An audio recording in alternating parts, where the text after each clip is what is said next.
오늘 하나님께서 우리에게 주시는 말씀은 사도행전 20장 22절에서 24절 말씀까지만 보겠습니다. 신약 성경 223쪽 4쪽에 걸쳐 있습니다. 사도행전 20장 22절부터 24절 말씀까지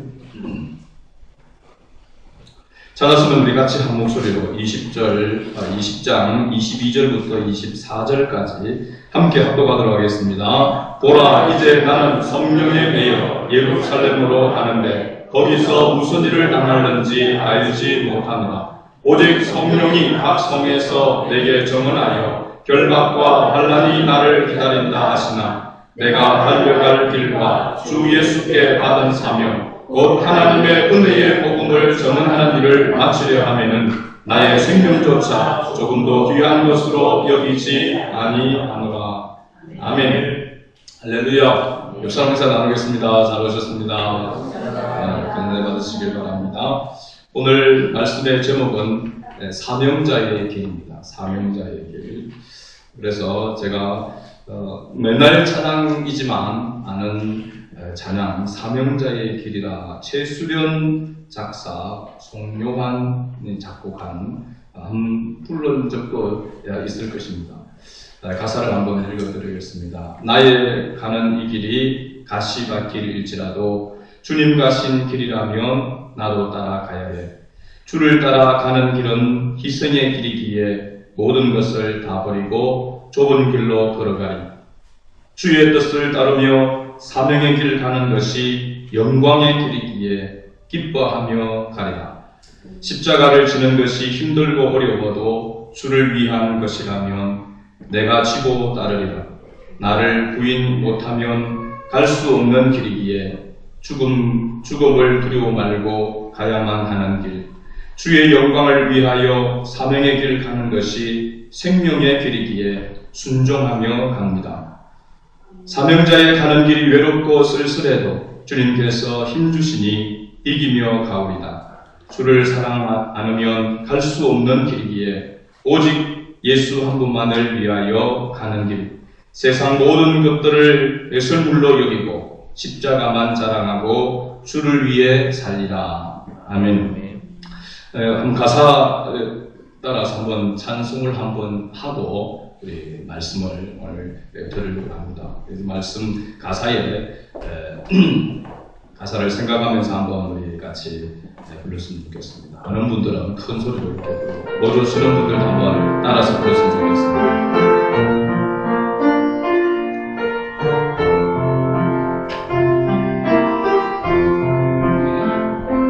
나의 가는 이 길이 가시밭길일지라도 주님 가신 길이라면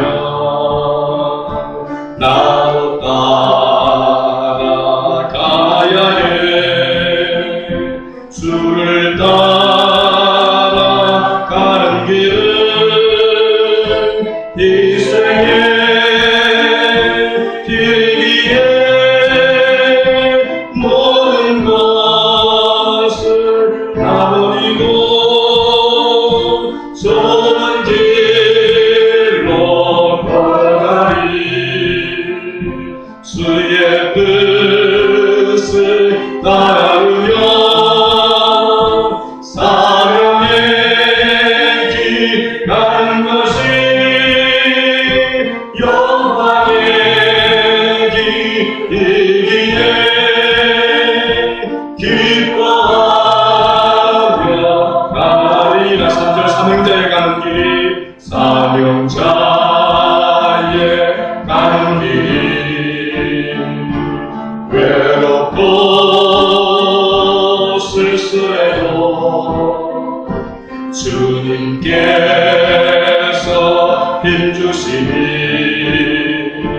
이기며 가버리다는 주를 사랑하느냐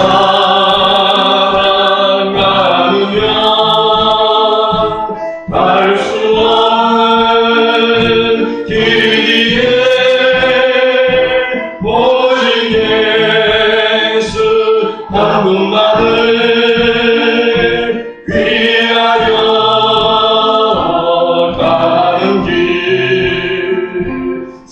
세상 모든 것들을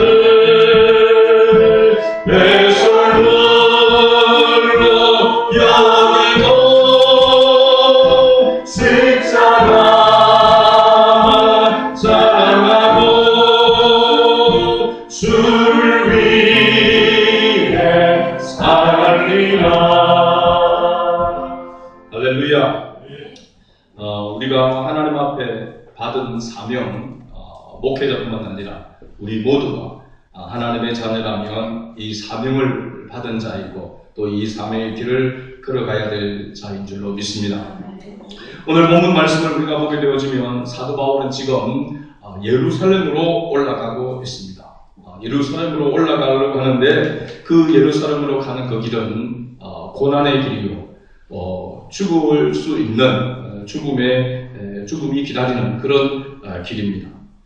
마치 예수님이 십자가 사역을 감당하기 위해서 나귀를 타고 예루살렘에 입성하는 것과 같은 그런 모습이죠. 사람들은 환영하고 노래를 부르고 있지만 그러나 그 가는 길은 십자가의 길이고 바로 희생의 길이고 죽음의 길이었던 것과 같은 것이죠.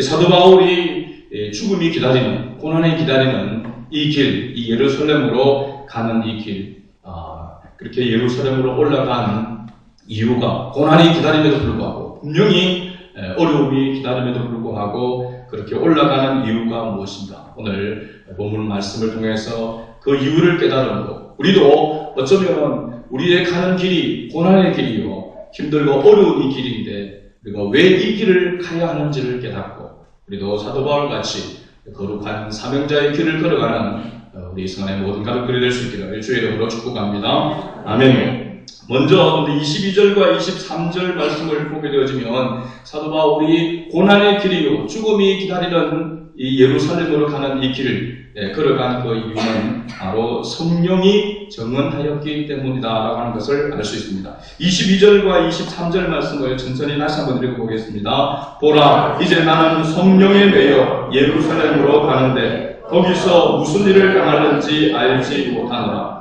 오직 성령이 각 성에서 내게 정언하여 결박과 환난이 나를 기다린다 하시나 했습니다.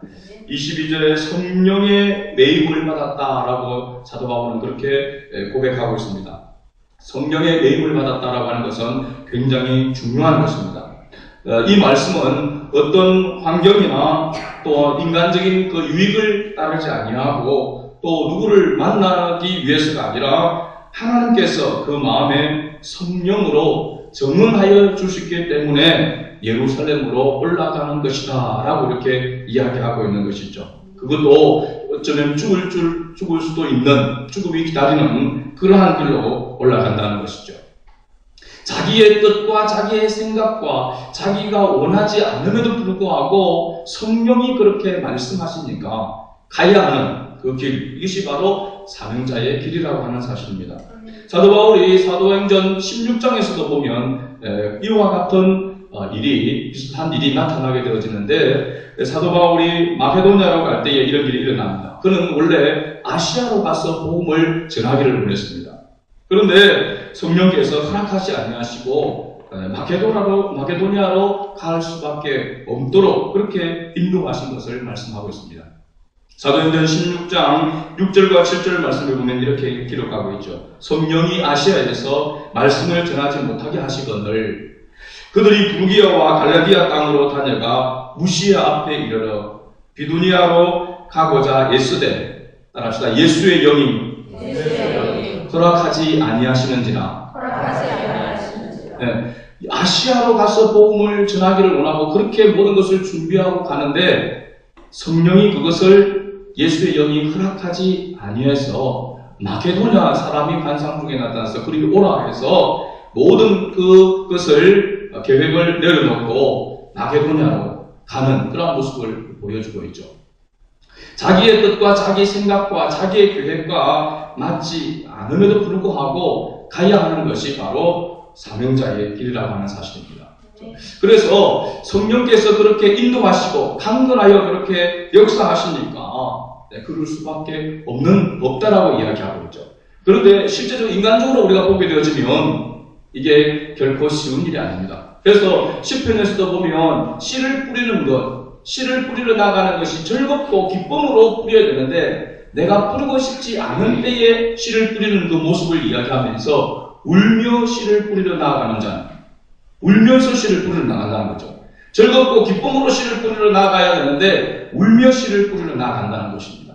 그죠? 그것은 내 생각과 내 의도와 맞지 않음에도 불구하고 내가 좋아하고 내가 기뻐하지 않는 것임에도 불구하고 성령이 주님께서 그렇게 말씀하시니까 그렇게 간다는 것입니다.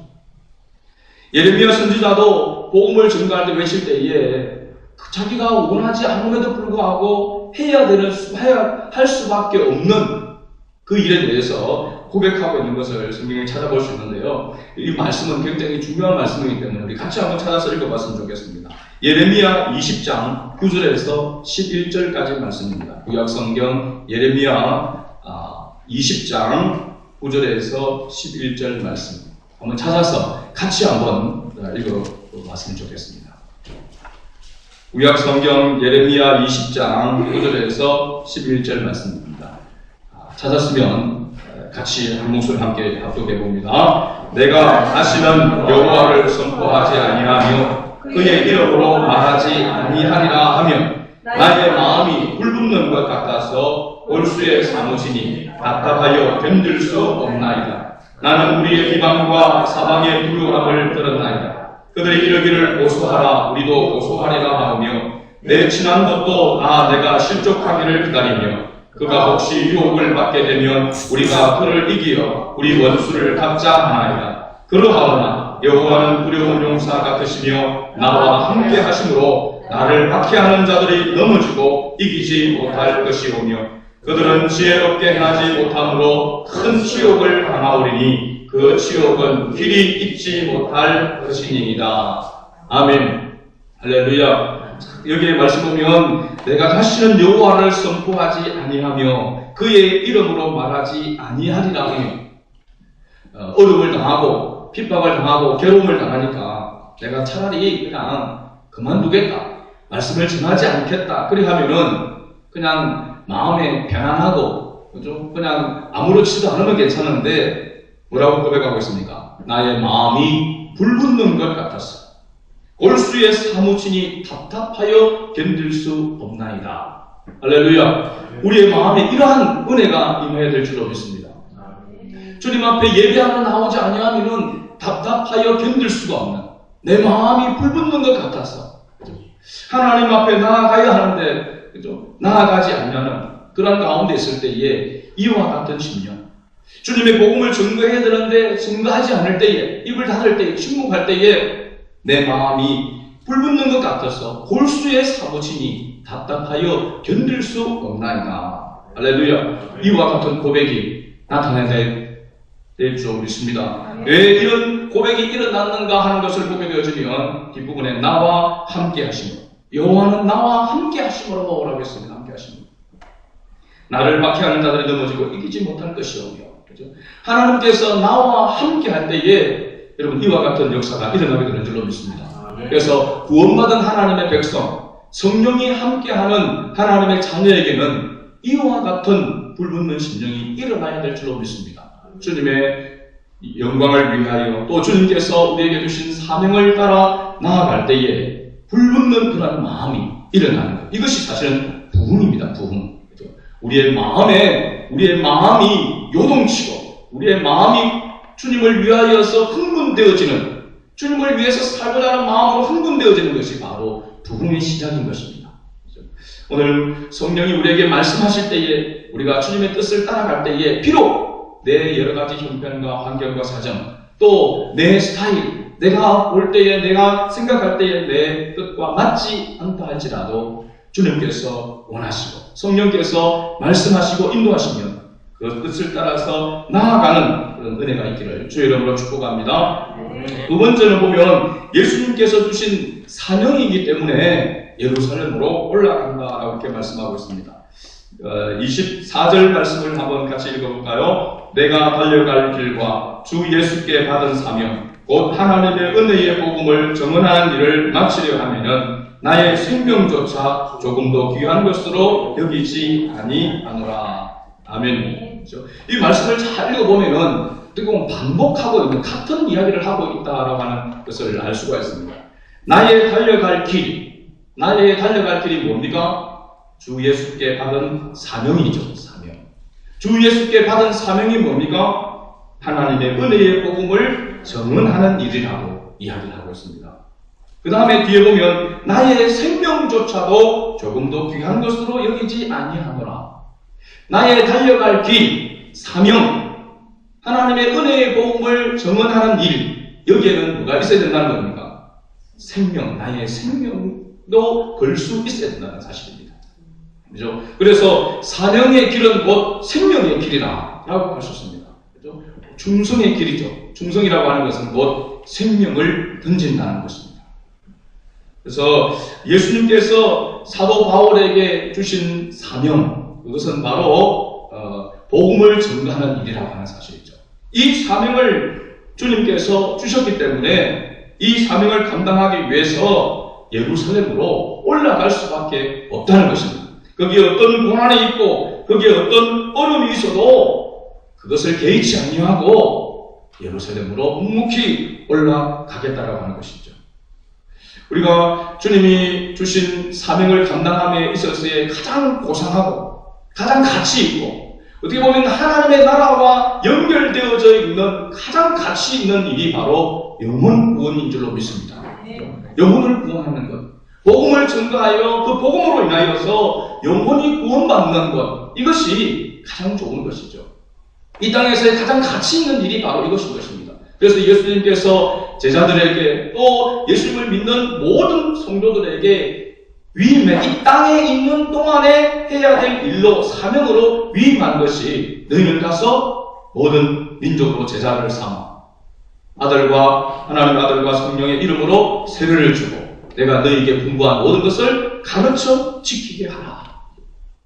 주님의 복음을 증거하는 것, 또 복음을 증거하여 제자로 세워서 또 다시 복음을 증거하도록 만드는 이 일이 하나님께서 우리에게 주신 사명이다라고 합니다. 교회의 사명이요, 교회에 속한 우리 모두의 사명인 줄 믿습니다. 이 사명을 깨닫고 가는 자와 깨닫지 못하고 가는 자는 다릅니다. 신학교에 입학을 해서 신학을 하는 가운데서 가만히 보면은 대부분이 어떻게 해서 신학교에 오게 되었는가 그런 이야기를 하는 발표를 하는 그런 시간이 있습니다. 각기 나름대로 이러이러한 일들로 인하여서 하나님께서 나를 부르심에 대하여 응답을 받았다. 또 말씀을 읽는 가운데서 말씀을 듣는 가운데서 그 말씀이 가슴에 와닿아서 그 말씀을 따라서 순종하지 않을 수 또 하나님이 강건하여 인도해 줬다. 그런 고백들을 많이 하는 것을 봅니다. 그런데 혹 이런 사람이 있습니다. 그냥 이것저것 할 일이 없어서 신학교나 가봐라 해가지고 왔다고. 그래서 신학을 해보고 이게 뭐 내 뜻에 맞다 싶으면 가고 아니면은 그만두겠다 하는 사람이 있습니다. 그런데 신학교 학부에 있는 사람들은 좀 이해가 됩니다. 신학대학원에 와가지고 이런 사람도 있습니다. 대학원에 와가지고. 그런 사람들을 볼 때에 혹 그래도 거기 와서 내가 그냥 뭐 신학을 해보고 공부를 해보고 내가 이 사명이 있으면 이 길을 가겠다. 그렇게 해가지고 생각하고 왔는데 그 신학대학원에서 은혜를 받아가지고 거기서 거듭나고 거기서 새롭게 사명을 발견해서 가는 사람이 천에 하나 만에 하나 혹 있습니다. 그러나 대부분은 보면은 중간에 포기하는 사람들이 많다는 것입니다. 그래서 별별 희한한 사람들도 있습니다. 와가지고 신학대학원에서 와서 한들은요 노트북이 우리 그 신학대학원에서 공부할 때 처음 노트북에서 이렇게 이제 문서를 작성해서 리포트를 내고 할 그때입니다. 갑자기 노트북이 열 몇 대가 없어졌다는 거예요. 이렇게 몇 개가. 그래서 나중에 해보니까 신학생 중에서 그것을 훔쳐가지고 그것을 팔아하는 사람이 있더라고요. 그런데 보니까 학벌도 좋아요. 학벌도.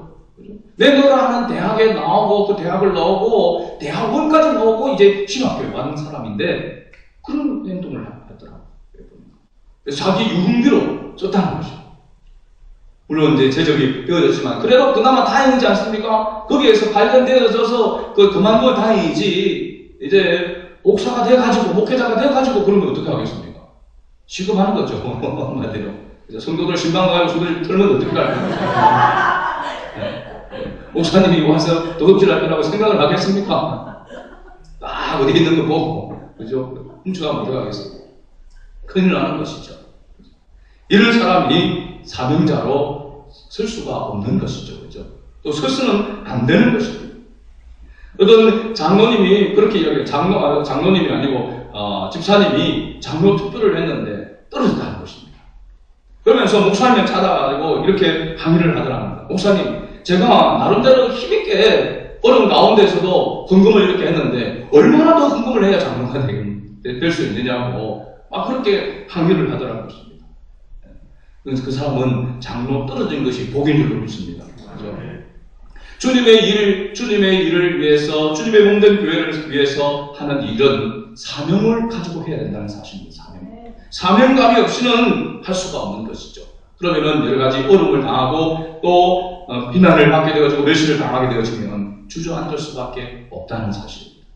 주님의 몸된 교회에서 크고 작은 일들 가운데서 우리가 하나님께서 주신 사명, 그 사명을 위해서 최선을 다하는, 주님께서 주신 것인 줄 알고 그 사명을 깨닫고 주님을 위해서 헌신할 줄 아는 그러한 성도가 되어야 될 줄로 믿습니다.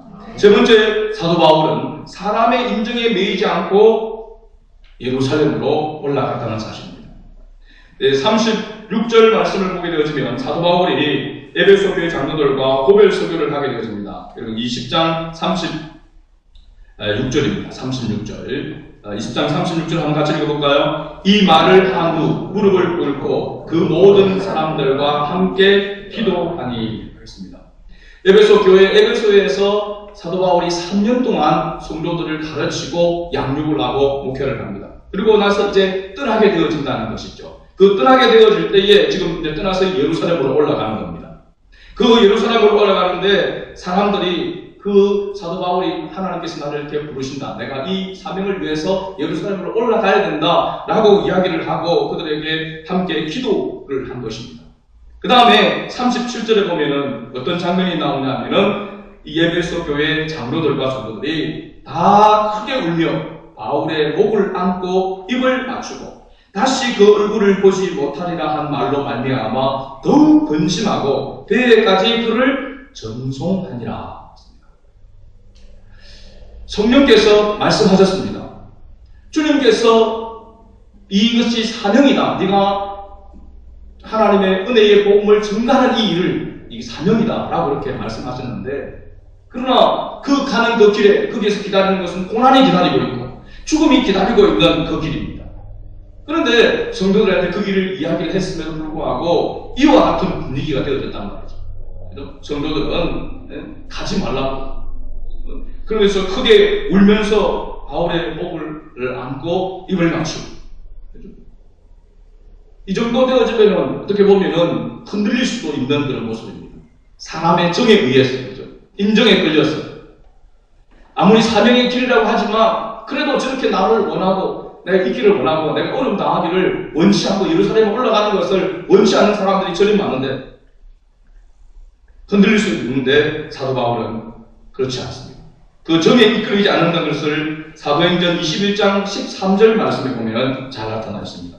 사도행전 21장 13절 말씀을 우리 같이 한번 읽어볼까요? 같이 읽습니다. 바울이 대답하되 여러분이 어찌하여 울어 내 마음을 상하게 하느냐? 나는 주 예수의 이름을 위하여 결박당할 뿐 아니라 예루살렘에서 죽을 것도 각오하였노라 하니. 할렐루야.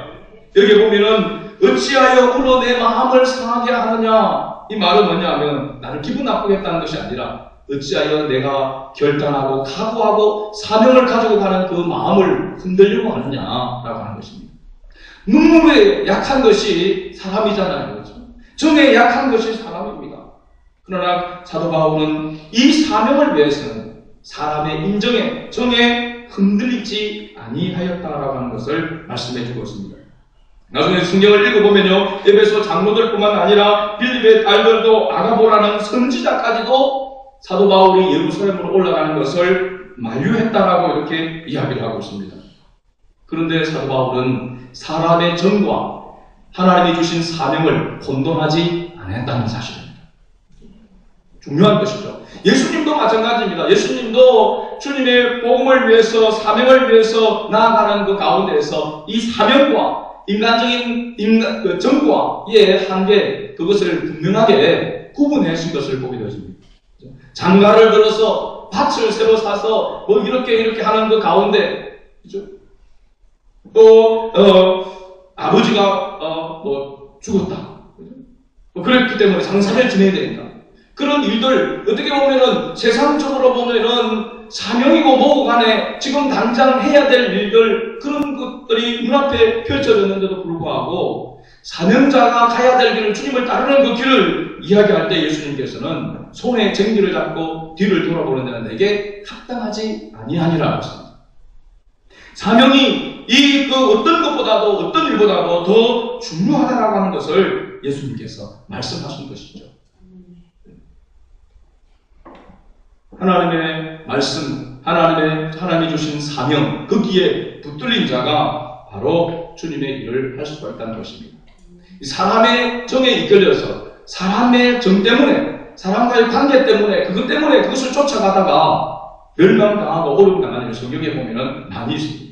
특히 구약성경에 보니까 민수기 16장 35절에 보면요, 고라와 아비람과 다단이 하나님을 대신하고 모세를 대신했을 때에 그와 함께 동조한 250명의 족장들이 함께 죽임을 당한 장면이 나오게 되었습니다.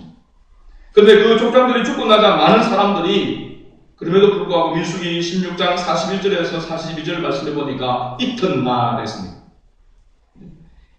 고라와 아비람과 다단이 하나님을 배반하고 모세를 배반하여서 하나님의 징계로 말미암아 250명의 대표되는 사람들이, 족장들이 죽었음에도 불구하고 그 이튿날 이스라엘 자손의 온 회중이 모세와 아론을 원망하여 이르되 너희가 여호와의 백성을 죽였도다 하고 회중이 모여 모세와 아론을 칠 때에 회막을 바라본즉 구름이 회막을 덮었고 여호와의 영광이 나타나더라 그랬습니다.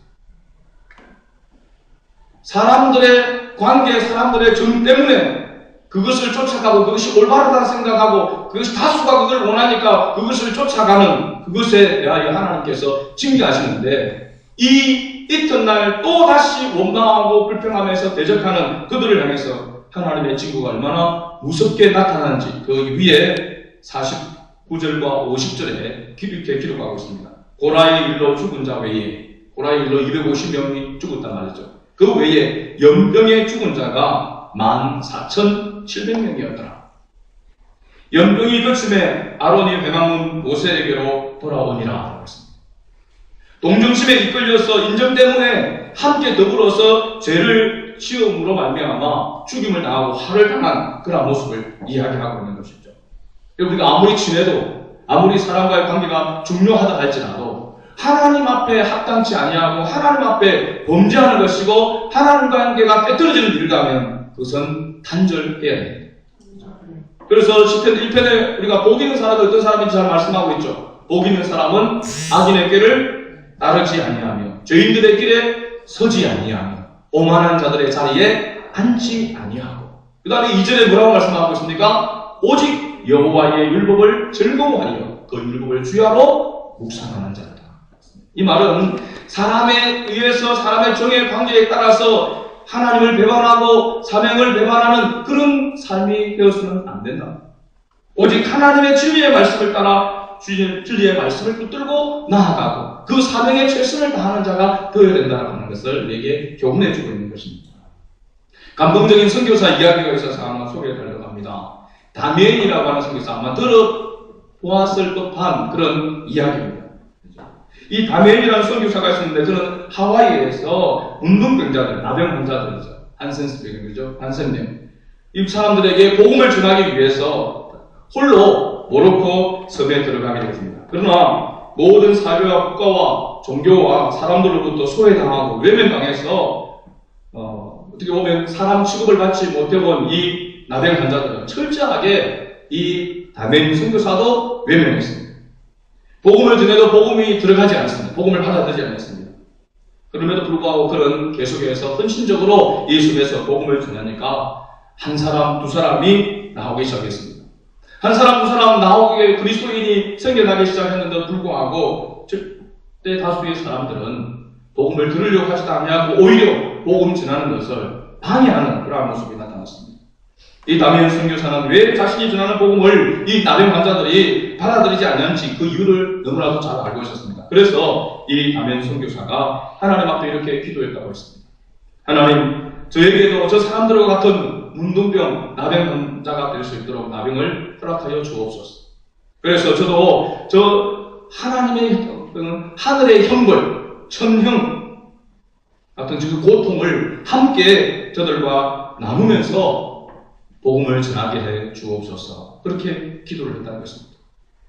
모르고 손에 들어간 지 6년째가 되는 어느 날 아침에 다미엔 선교사는 차를 마시기 위해서 물을 끓이게 됐는데 그 뜨거운 물이 실수로 자신의 발등에 떨어지게 되는데 이게 웬일입니까? 떨어졌는데도 불구하고 자기 발에 부어졌는데도 불구하고 전혀 감각이 없는 것입니다. 아픔도 감각도 느끼지 못했습니다. 바로 이 다미엔 선교사에게도 나병 환자가, 나병이 왔다는 것입니다. 그런 다음에 즉시로 이 다미엔 선교사는 무릎을 꿇어서 하나님 앞에 이렇게 기도했습니다. 하나님 감사합니다. 하나님 감사합니다.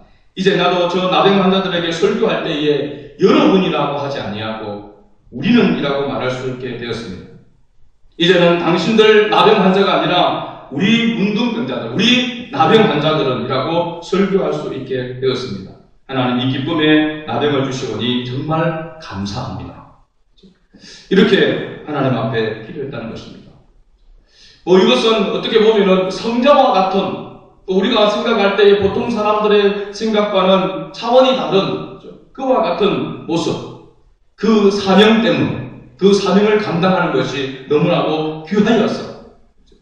그 사명을 바르게 감당하기 위해서 자신이 친히 나병 환자가 되어져서 그들과 함께 동고동락하며 복음을 전하기를 원합니다.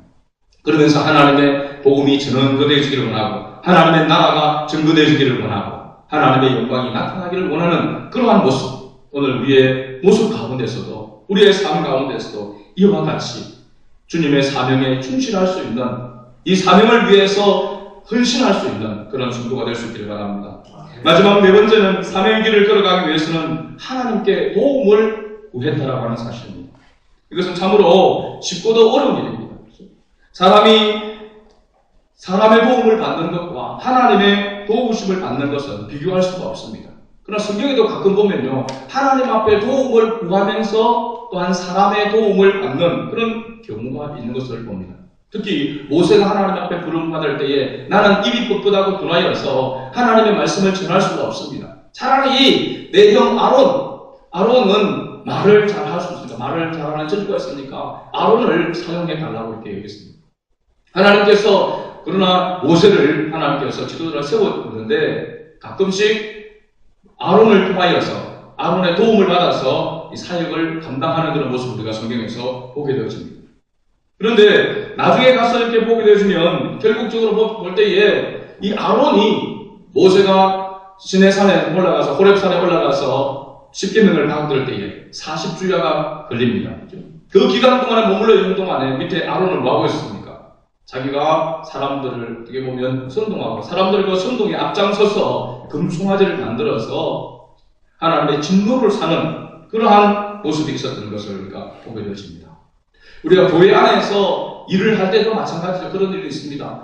사람 앞에 인정을 받고 싶고 사람 앞에 칭찬을 받고 싶은 것은 누구나 다 가지고 있는 그런 마음입니다. 그러나 사명자는 하나님이 인정하시고 하나님이 위로하시고 하나님이 격려하시고 하나님의 칭찬하시는 그것으로 만족할 수 있어야 한다는 사실입니다.